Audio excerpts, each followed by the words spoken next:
Today, I will discuss about Stokes Theorem and also I will give some sample problems for us to solve. What is Stokes Theorem? Stokes Theorem can be regarded as a higher dimensional version of Green's Theorem. Green's Theorem relates a double integral over a plane region to a line integral around its plane boundary curve. Stokes' theorem relates a surface integral over a surface to a line integral along the boundary curve. In fact, Stokes' theorem provides insights into a physical interpretation of the curl. In a vector field, the rotation of the vector field is at the maximum when the curl of the vector field and the normal vector have the same direction. In other words, while the tendency to rotate will vary from point to point on the surface, Stokes' theorem says that the collective measure of this rotational tendency taken over the entire surface is equal to the tendency of a fluid to circulate around the boundary curve. Let us attempt to apply Stokes' theorem by solving this example. The path of C is the intersection of y plus z is equal to 2 and x squared plus y squared is equal to 1. Vector field is equal to negative y squared with respect to I plus x with respect to j plus z squared with respect to k. We need to evaluate the line integral of f dot the partial derivative of the vector field. This equation is also equal to the surface integral over a piecewise bounded by the boundary or intersection of the y plus z is equal to 2, the curl of the vector field multiplied to the normal vector at any point multiplied to the little section of the surface. First, we need to evaluate the integral, but before that, we need to know our parameters. We can get all the values of the surface around the x and y intersection by drawing the unit circle within the x and y intersection. The equation y plus z is equal to 2 can be expressed as z is equal to 2 minus y. By parameterizing the surface, we can draw now the unit circle and get all the possible points of x and y inside the unit circle. The first parameter we have is the angle theta. The angle of the x-axis and theta can go around the values of 0, less than or equal to theta, less than or equal to 2 pi. Another parameter is the radius values of 0, less than or equal to r, less than or equal to 1. Before we can express it to double integral, we need to know or express this first. Normal vector surface differential is equal to the partial derivative of one of the parameter cross the partial derivative of the other parameter, multiplied to the partial derivative of theta, multiplied to the partial derivative of r. Note that partial derivative of the parameter cannot be exchangeable because we base it on the direction of the parameter. Partial derivative of theta multiplied to the partial derivative of r can be exchangeable. Let us recall our parameters. R cosine theta with respect to I plus r sine theta with respect to j plus 2 minus r sine theta with respect to k. We need to get the partial derivative of the equation with respect to r and theta. By applying the cross product, we were able to get this.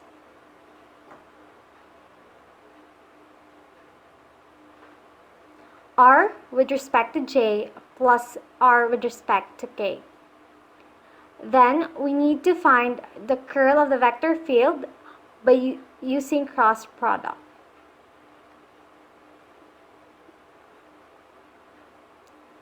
By the use of the vector field is equal to negative y squared with respect to I plus x with respect to j plus z squared with respect to k is equal to I multiplied 0 minus 0 minus j multiplied to 0 minus 0 plus k multiplied to 1 plus 2y. For I, partial derivative over partial derivative of y with respect to z squared and z is constant. Partial derivative over partial derivative of z with respect to x and x is constant. For j, partial derivative over partial derivative of x with respect to z squared and z is constant. Partial derivative over partial derivative of z with respect to negative y squared and y is constant.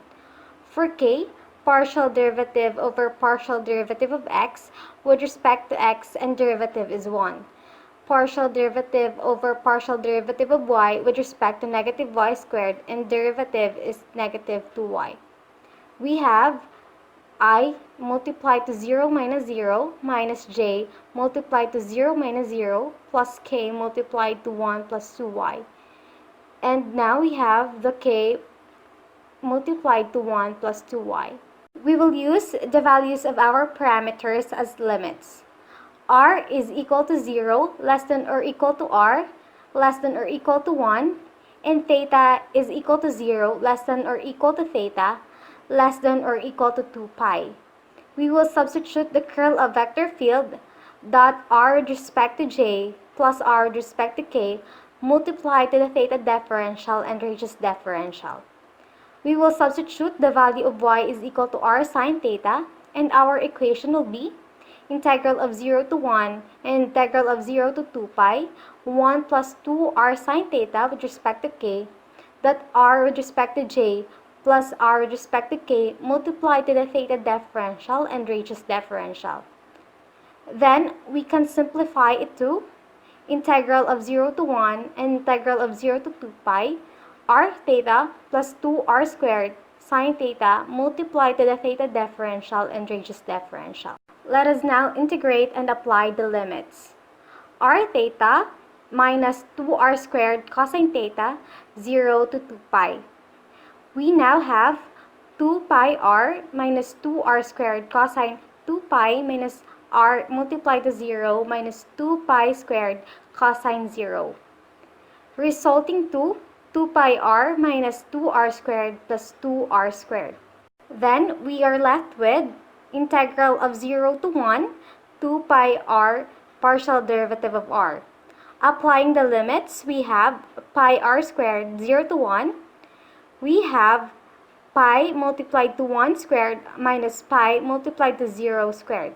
And our final answer will be pi. Here is another example using Stokes Theorem.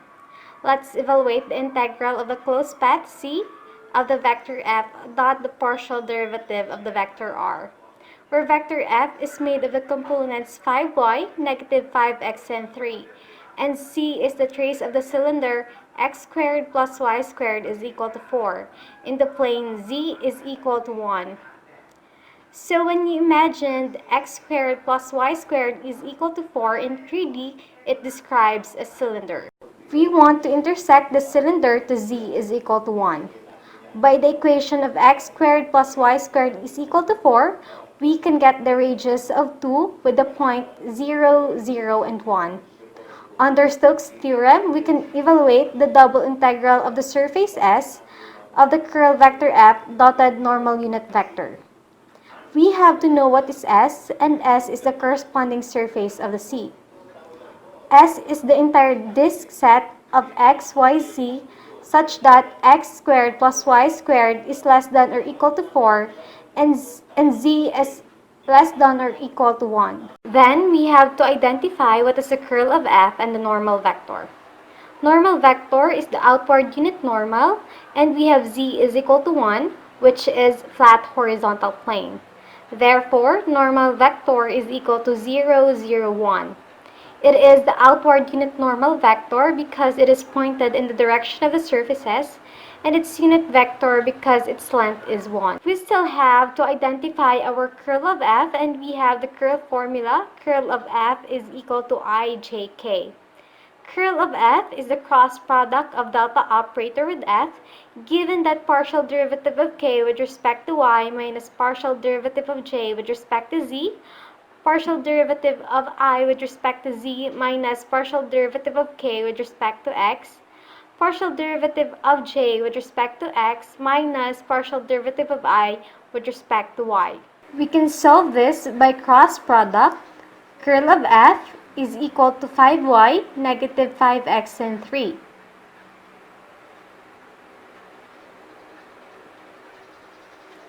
Giving us curl of f is equal to 0, 0, negative 10. We now have our curl of f. Let's go back now to our equation. double integral of the surface S of the curl vector F dotted normal unit vector. We substitute the values of our curl of F and the normal unit vector, giving us double integral of the surface S 0, 0, negative 10 dot 0, 0, 1 ds. Let's solve it by using cross product, giving us negative 10. We now have double integral of the surface S negative 10 ds is equal to negative 10 double integral of the surface S ds. Double integral of the surface S ds represents the area of the circle and the area of the circle with radius 2. Area is equal to pi r squared, and it is equal to pi multiplied by 2 squared. Therefore, we have double integral of the surface S ds is equal to 4 pi, which is also equal to 12.566. Then, we can get negative 10 multiplied to 4 pi is equal to negative 40 pi. Double integral of the surface S ds gives us the area of the region S, and the regions is circle with the radius 2 because S is the entire disk of the cylinder. X squared plus y squared is equal to 4 inside of a plane Z is equal to 1. So, I hope you have learned something from this video. Thanks for watching!